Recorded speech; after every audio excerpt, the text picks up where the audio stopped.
Mga manina, welcome sa aking YouTube channel. Support this video. Ako ay nagsabaw lang ng sibuyas at kamatis. Tingnan niyo ang aking sabaw. Kasi wala akong hindi ako nagpunta ng Kugon. Nag-ano lang ako. Tinatamad po ako, guys.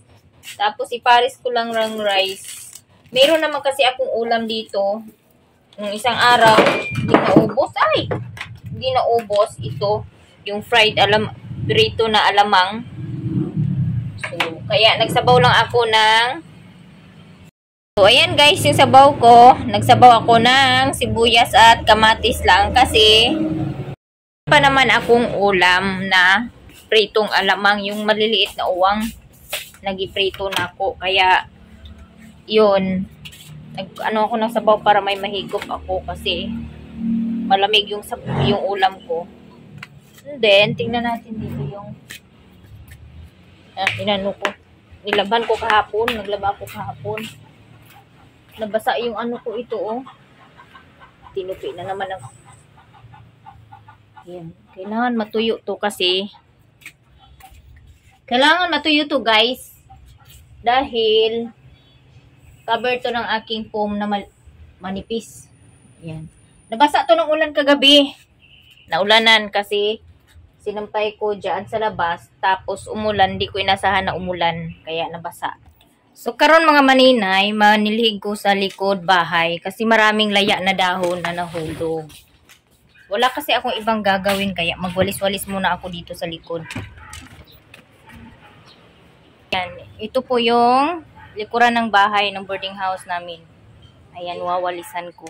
Kasi maraming dahon.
So, ayan na.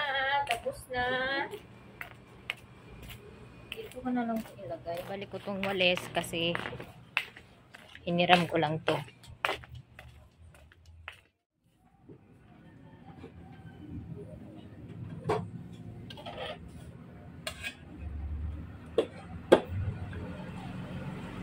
Kain tayo, guys.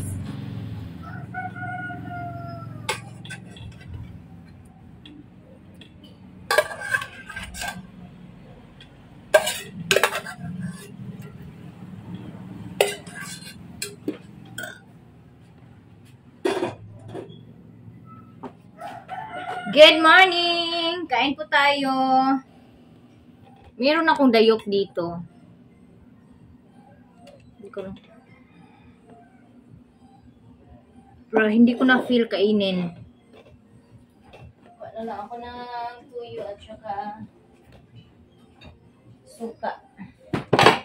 Kasi meron po ako dito ulam na tira. Nung nakarang araw, nakalimutan ko kasi dalhin kahapon.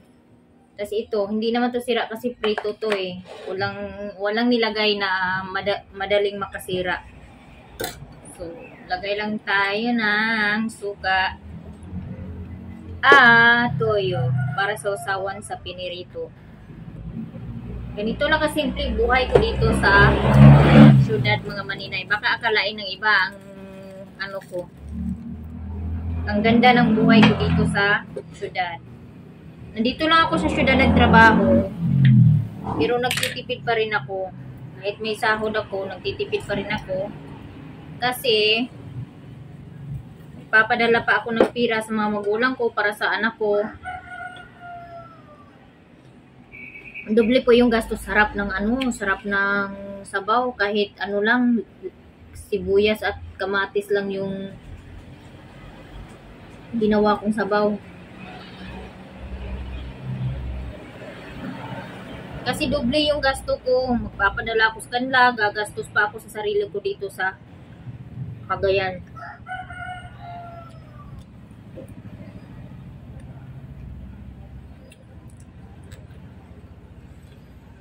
Sa tuwing bibili kasi ako ng masarap na na ulam, naisip ko yung mga anak ko kung ano yung ulam nila. Ako kakain ng masarap tapos yung sa kanila tuyo lang.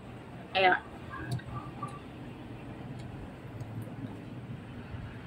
hindi ako nagbibili ng masarap na ulam kasi hindi rin naman ako mahilig sa masarap na ulam like mga karni-karni. Minsan lang ako pag yung manok, yung fried chicken, ganun.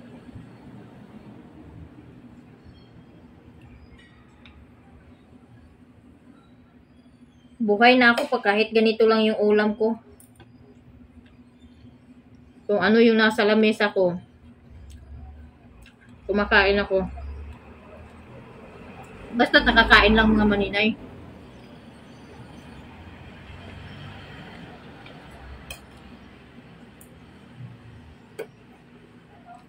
Hindi kailangan maarte dito eh. Diskarte lang talaga para may ulam.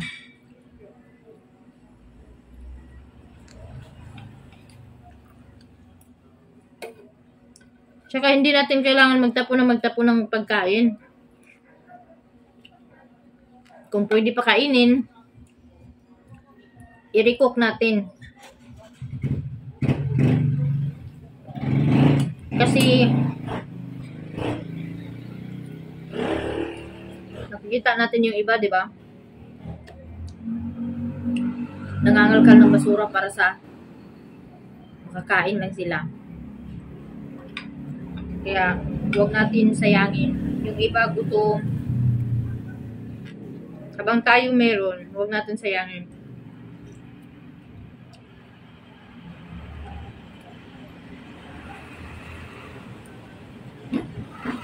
Hindi pa ako bumalik magluto mga maninay kasi binabalik ko pa muna yung yung sarili ko, kasi naantok pa ako.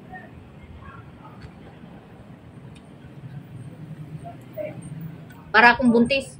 Joke. Paano kaya ako mabuntis, no?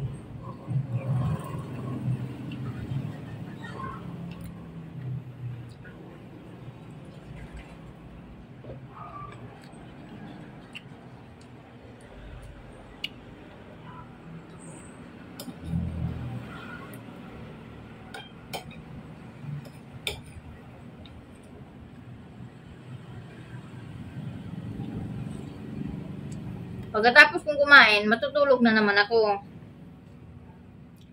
Kailangan kong bumawi kasi yung mga nakaraang gabi, alas 2 na ako, alas 3 na ako nakakatulog.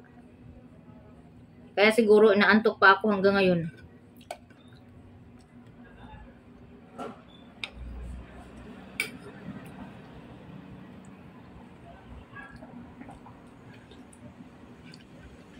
Sarap talaga ng sabaw.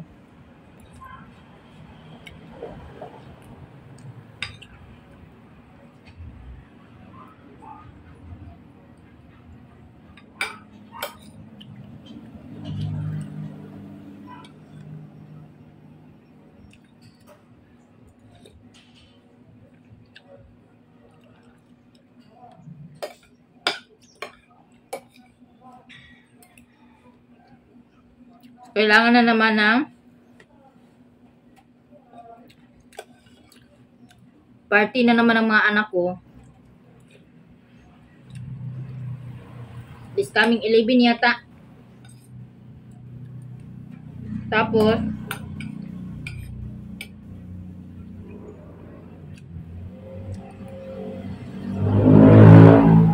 kailangan na naman ng mga gamit.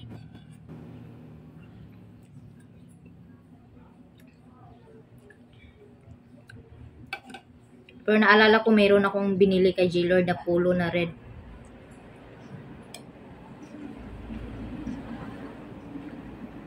Terno sila ni Plo-Plo. Katliya naman. Pero t-shirt yung sinabi kasi ni J-Lord. Si Katliya, kailangan ko pabilhan ng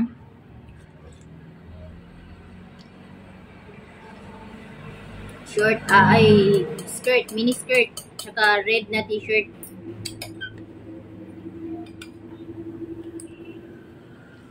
Kasi bumili ako kahapon ng ukay-ukay. Naghanap ako ng red, nakahanap naman ako ng red na ukay-ukay, yung long sleeve siya. Parang sweatshirt style. Pwede na yun sa akin.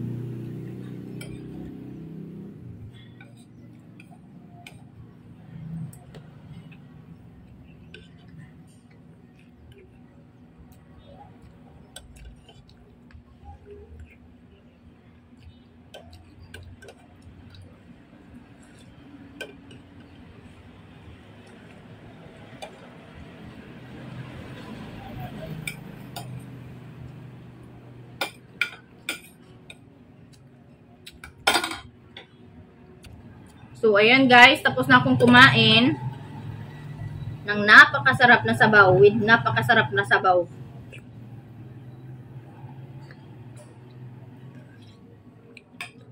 Hindi mo naman kailangan bumili ng isda or karne para gawing sabaw. Pwede kang gumawa ng sabaw kahit walang karne, walang isda. Nasa diskarte lang yan.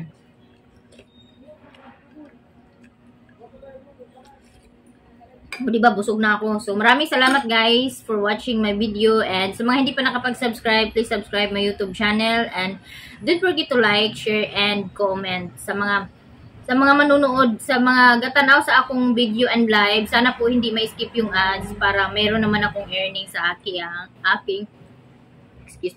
YouTube channel. Shout out sa inyong lahat. Bye-bye. Advance Merry Christmas everyone and God bless you all.